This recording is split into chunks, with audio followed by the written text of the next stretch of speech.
Ancient Egypt.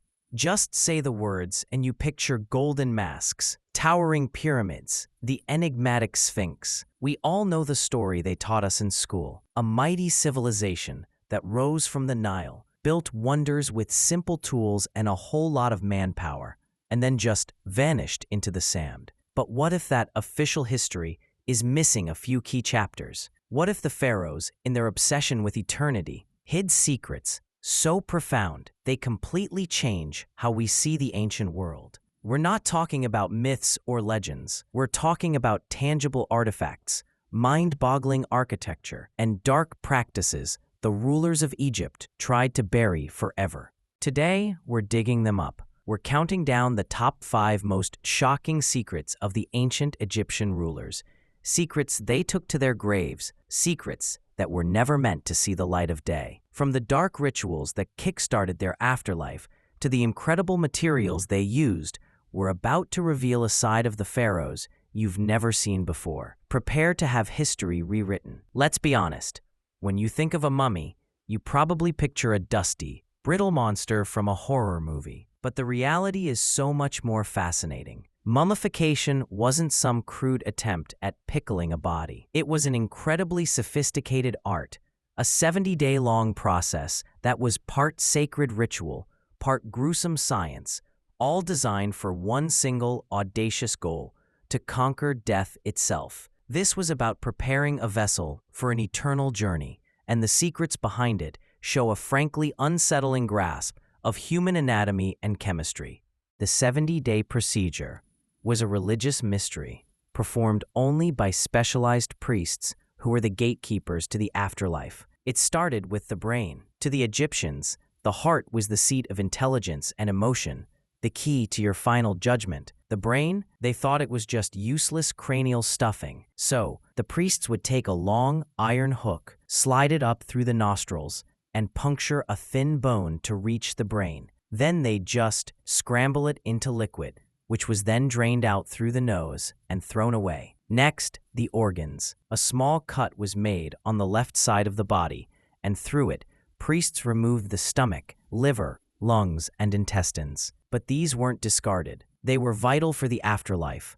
So each organ was cleaned, dried, and placed in its own special container called a canopic jar. Each jar's lid was carved to represent one of the 4 sons of the god Horus, who would guard that organ for eternity. Imset, the human, protected the liver. Hapi, the baboon, guarded the lungs.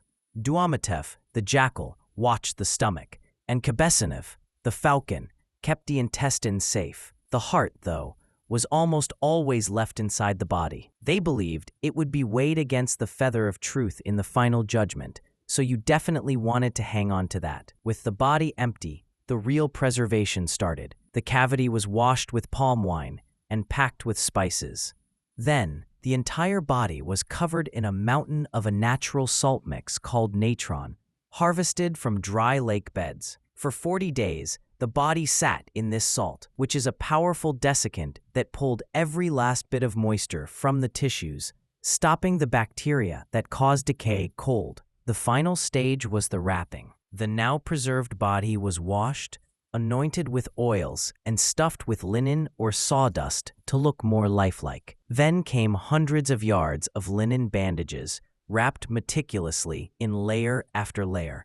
Tucked between these layers were dozens of magical amulets, like the Ankh for life or the scarab beetle for rebirth. This was a spiritual suit of armor for the journey through the underworld. Finally, a mask, sometimes made of cartonnage, or for someone like King Tut, solid gold, was placed over the head, giving the soul an idealized face to recognize when it returned. The whole thing wrapped up with one of the most mysterious rituals: the opening of the mouth ceremony. Just before sealing the tomb, a priest would touch the mummy's mouth, eyes, nose, and ears with a ceremonial blade. This was a deeply symbolic ritual, believed to magically restore the pharaoh's senses so they could see, speak, and eat in the afterlife. It was the final step to prepare the body to receive the soul once more. The Egyptians' methods were so effective that today, thousands of years later, we can still see their faces and hair. This was their secret to ensuring that for a pharaoh, death wasn't the end, but just the beginning of a new adventure. You know the story. November 26, 1922. Howard Carter makes a tiny hole in the door to Tutankhamun's tomb. His patron, Lord Carnarvon, anxiously asks, "Can you see anything?" Carter's reply is legendary. Yes, wonderful things. But according to the sensational stories that followed, he also unleashed something else, the curse of the Pharaohs. The tale is infamous. Just 5 months later, Lord Carnarvon was dead. A mosquito bite he nicked while shaving became infected, leading to blood poisoning and pneumonia. The legend says that at the moment he died, all the lights in Cairo went out. Back in England, his dog, Susie, howled and dropped dead. Coincidence? Or was it the pharaoh's revenge? Over the next decade, the strange deaths piled up. A wealthy visitor named George J. Gould died from a fever shortly after visiting the tomb. Arthur Mace, one of Carter's team, died of pneumonia. An Egyptian prince was shot by his wife. Another archaeologist, Hugh Evelyn White, took his own life, supposedly leaving a note that read, "I have succumbed to a curse." All told, nearly 24 deaths were blamed on the curse. For years, everyone dismissed it as a myth. After all, Howard Carter himself, the first man in the tomb, lived for another 17 years. But the question lingered. Could the Egyptians have protected their tombs with more than just spooky stories? It turns out, the answer might not be in magic, but in microbiology. Scientists re-examining the legend have a fascinating theory. What if the curse wasn't supernatural, but biological? An ancient tomb is a sealed environment, undisturbed for thousands of years, the perfect petri dish for some nasty microscopic organisms. One German microbiologist studied ancient mummies and found several species of potentially dangerous mold spores, like Aspergillus niger and Aspergillus flavus. In a sealed tomb, these spores could reach incredibly high concentrations. When the door was opened, they would have been kicked up into the air and inhaled by everyone inside. For a healthy person, it might not be a big deal, but for someone with a weakened immune system, like Lord Carnarvon, who was still frail from an old car accident, an infection could be deadly. The symptoms of the resulting illness, aspergillosis, include fever and pneumonia, a near-perfect match for what afflicted Carnarvon and others. Beyond mold, the tombs held other invisible threats. The beautiful paint on the walls contained toxic materials like lead and mercury. Some have even theorized that the Egyptians might have used naturally radioactive materials, like uranium ore, in the tombs as a deterrent. While the levels might not be instantly lethal, long-term exposure for archaeologists could certainly lead to serious illness. So was this a deliberate act of ancient biochemical warfare? Probably not. The Egyptians didn't have microscopes or understand germ theory, but they were masters of their environment. They knew which substances preserved things and which caused decay. It's entirely plausible they used toxic materials with the intent of harming anyone who broke in, even if they didn't understand the science behind it. Suddenly, tomb warnings like, "They that break this tomb shall meet death by a disease that no doctor can diagnose," sound less like a magical threat and more like a chillingly accurate prediction. The secret, then, is that the curse might have been real, not because of angry spirits, but because of an ingenious, invisible security system. These secrets are just the beginning. We're about to delve into the very structure of the tombs themselves and uncover a level of engineering that defies belief. If you find this journey into the hidden history of Egypt as fascinating as we do, take a moment to hit that subscribe button and ring the bell. You won't want to miss what's coming next. For over 1,000 years, the pyramid was the ultimate status symbol for a pharaoh. It was also a giant, glittering, "Loot here" sign for tomb robbers. Despite their size and complexity, pretty much every single pyramid was plundered, often just a few generations after the king was buried. The promise of a secure eternal home was broken, time and time again. By about 1550 BC, during the New Kingdom, the rulers realized they needed a new plan. They had a radical idea. Forget the giant, obvious monuments. Let's go for security through obscurity. They chose a desolate, scorching hot canyon that we now call the Valley of the Kings. For 500 years, this became the secret royal cemetery for legends like Ramesses the Great and King Tut. The secret wasn't just the location, but the incredible security they engineered deep underground. The tombs in the Valley of the Kings weren't just graves, they were subterranean fortresses. The first line of defense was concealment. Entrances were cut into the rock face and then carefully hidden. The entrance to Tutankhamun's tomb, for instance, was buried under debris from the construction of a later tomb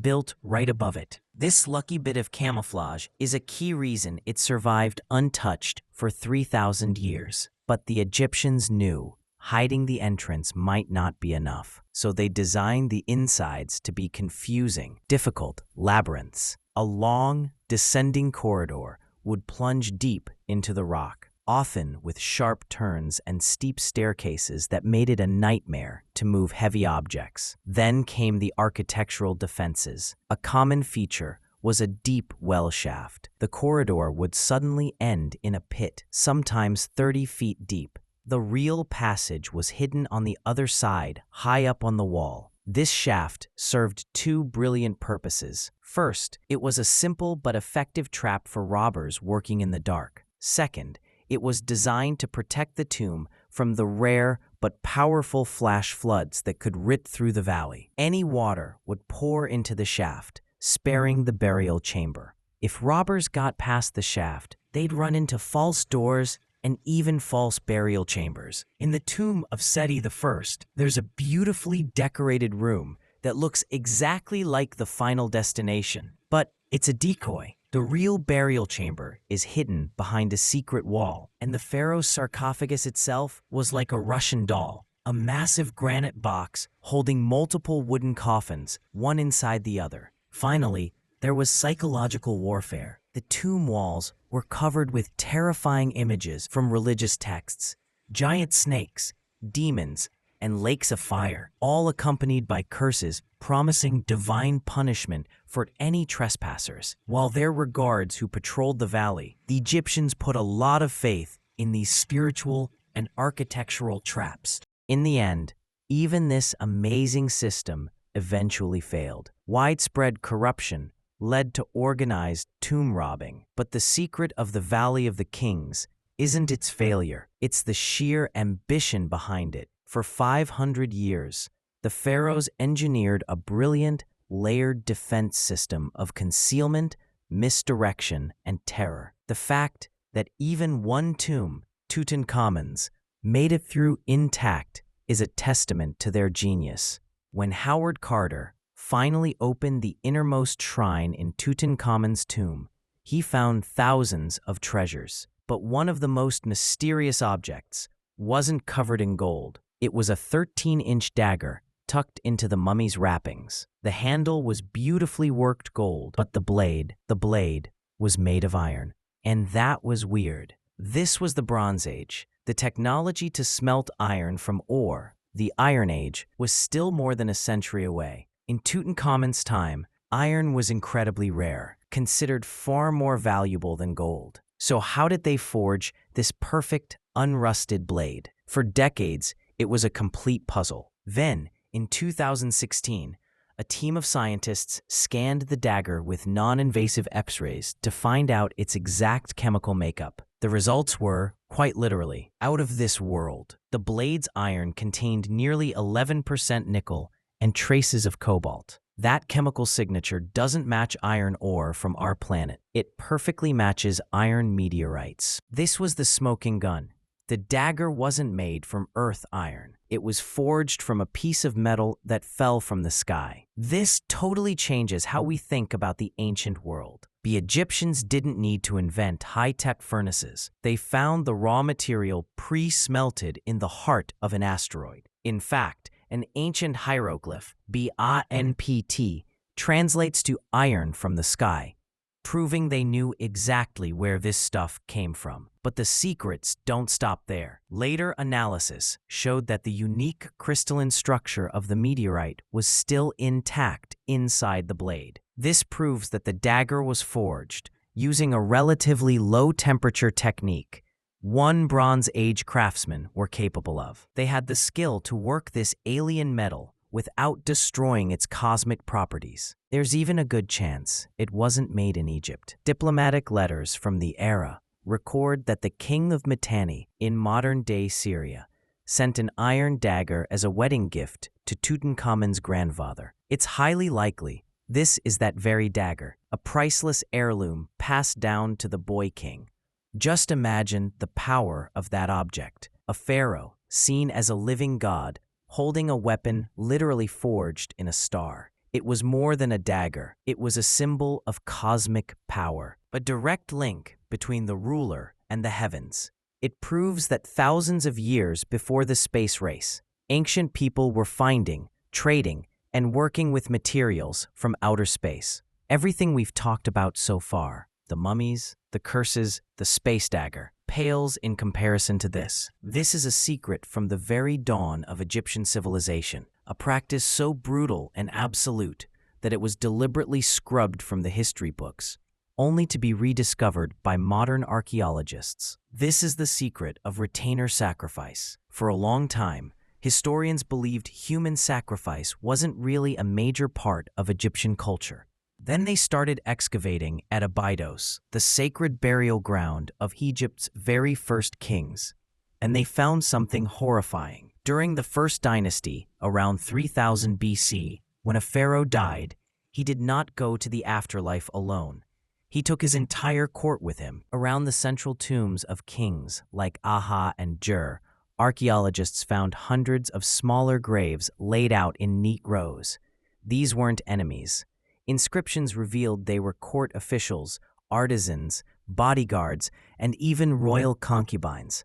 One king, Jur, was buried with a staggering 587 people. The evidence is overwhelming that this was a single, massive orchestrated event. The graves were all built together and had to be roofed and sealed at the same time. It's impossible that hundreds of people all died of natural causes at the exact same moment as the king.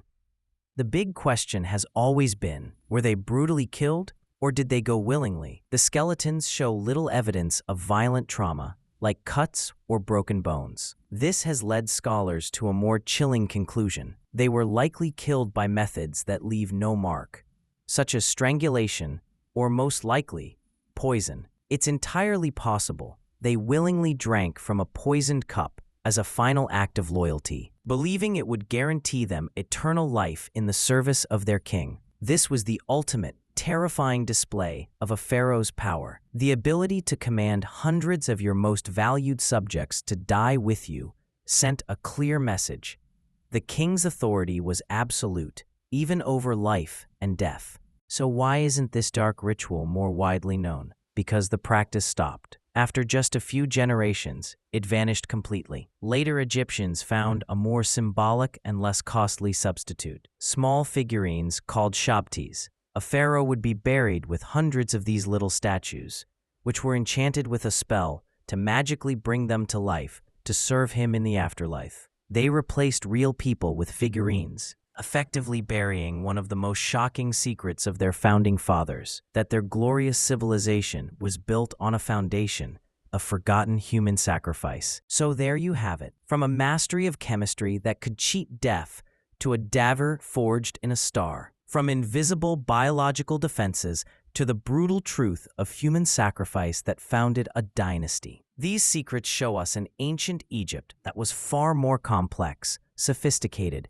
and sometimes terrifying than we ever imagined. They were pioneers, blending science, faith, and magic in their singular quest for eternity. And it makes you wonder, after all this time, what other secrets, what other wonders are still buried under the sands of Egypt, just waiting to be found?